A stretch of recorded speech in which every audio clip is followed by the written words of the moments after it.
झाले सर की autopsy report जर कारण मी जशी ती सुसाईड नोट जी हातावरती मेन्शन केली ती प्रथम मी पाहिलेली आहे सर, त्यामुळे मी फिर्यादी आहे आणि मी तक्रार दिलेली आहे पूर्ण माझ्या नावाने. मग त्यामुळे मी स्वतः अशी रिक्वेस्ट केली होती की याची जो ऑटोप्सी आहे ती फॉरेन्सिक एक्सपर्टच्या अंडर व्हायला हवी आणि त्यासाठी साताऱ्याला हलवलं होतं. मग हा जो रिपोर्ट आलाय सर 8 दिवसानंतर रिपोर्ट आला. तर त्यांनी आम्हाला सांगितलं नाही एवढे दिवस, जसं की पीएम नोट इमिडिएटली लगेचच देऊ शकतात डॉक्टर, पण ते ठीक आहे त्यांनी दिले नाही. आणि पीएम रिपोर्ट जो आलाय 8 दिवसानंतर सर त्यामध्ये टाइम सिन्स डेथ मेन्शनच केलं नाहीये. मग हे फॉरेन्सिक एक्सपर्ट कसले ना, हा प्रश्न येतोय.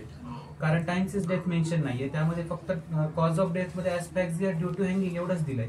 तर ते तर मी स्वतः डॉक्टर असल्यामुळे मी पाहिल्यावरच समजू शकत होतो. यासाठी ऑटोप्सीची काय गरज होती फॉरेन्सिक एक्सपर्ट करून मग. आणि पोलिसांचं पण जो मध्ये अंदाजे टाइम आहे मेन्शन त्यामध्ये पण त्यांनी 11:50 PM असं लिहिलंय. मग 11:50 PM त्यांनी लिहिलंय की तो त्यांचा डेथचा अकॉर्डिंग टाइम आहे आणि ते आम्हाला सांगतात की 8 PM ला, म्हणजे हे 4 तास आधीच आम्हाला सांगतायत की तुमच्या बहिणीने आत्महत्या केली. असं कसं एवढा मोठा ब्लंडर करतायत सर एवढ्या सेन्सिटिव्ह मुद्द्यामध्ये पण. आणि सर मग त्यामुळे असं आहे की तिथे जे तिथला जो आरोपी आहे तो प्रशांत बदने, तो गोपाल बदने आणि प्रशांत बनकर. तर गोपाल बदने जो आहे तो तिथल्या ग्रामीण पोलीस स्टेशनचा कर्मचारी आहे, पोलीस उपनिरीक्षक तिथला. आणि हे जे तपासाचे अधिकारी आहेत ते शहर पोलीस स्टेशनचेच आहेत. कसेही असतील तरी ते फलटण आणि सातारामध्येच इन्व्हॉल्व्ह झालेले लोक आहेत आणि पोलीस आहेत, हा महत्वाचा प्रश्न आहे.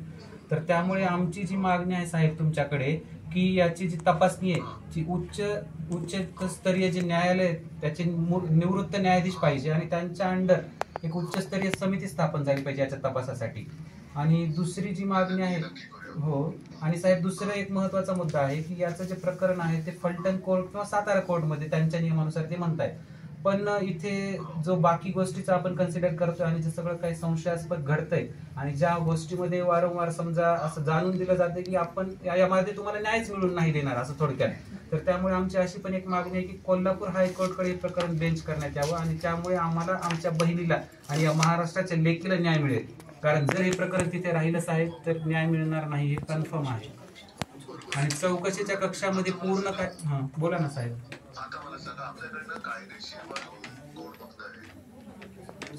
आता सध्या आम्ही एक वकील आहेत साताऱ्याचे समजा त्यांच्याशी बोललोय, पण जर सर तुमच्या याच्यानुसार जर असेल कोणी तर तसंही तुम्ही आम्हाला सजेस्ट करू शकता.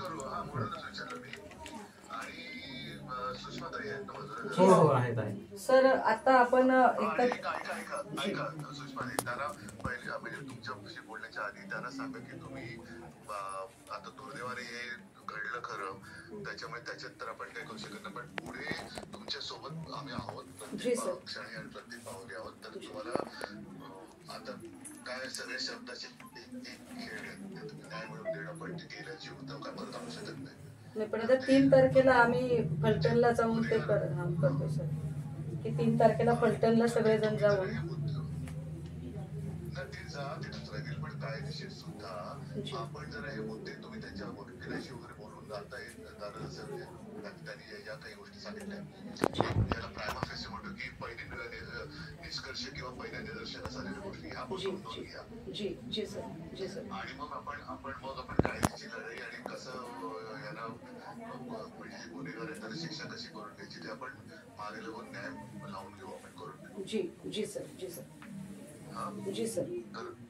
आता तर आम्ही सोबत होता, आता दूर आपण धीरच देऊ शकतो, पण आपण त्यांना पूर्ण सोबत करून देऊ. आपण पूर्ण सर. आणि इथलं पूर्ण आपलं म्हणजे शिवसेनेचं आपलं सगळं युनिट आणि सगळे आपले 3ही जिल्हा प्रमुख उल्हास वगैरे असतील किंवा हे नितीन दांडे असतील, रत्नाकर शिंदे असतील, सगळे आणि विनायक बाप्पामुळे सगळे तिथे आहेत.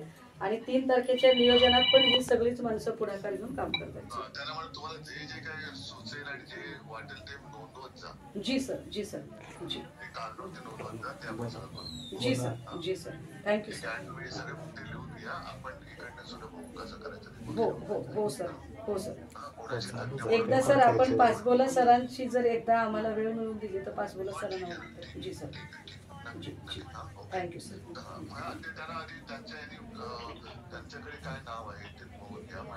त्यांच्याकडे ऍडव्होकेट सानप आहेत, पण जरा पासबोलाची अजून आम्हाला कायद्याच्या बऱ्याच खास कळते सांगू शकते.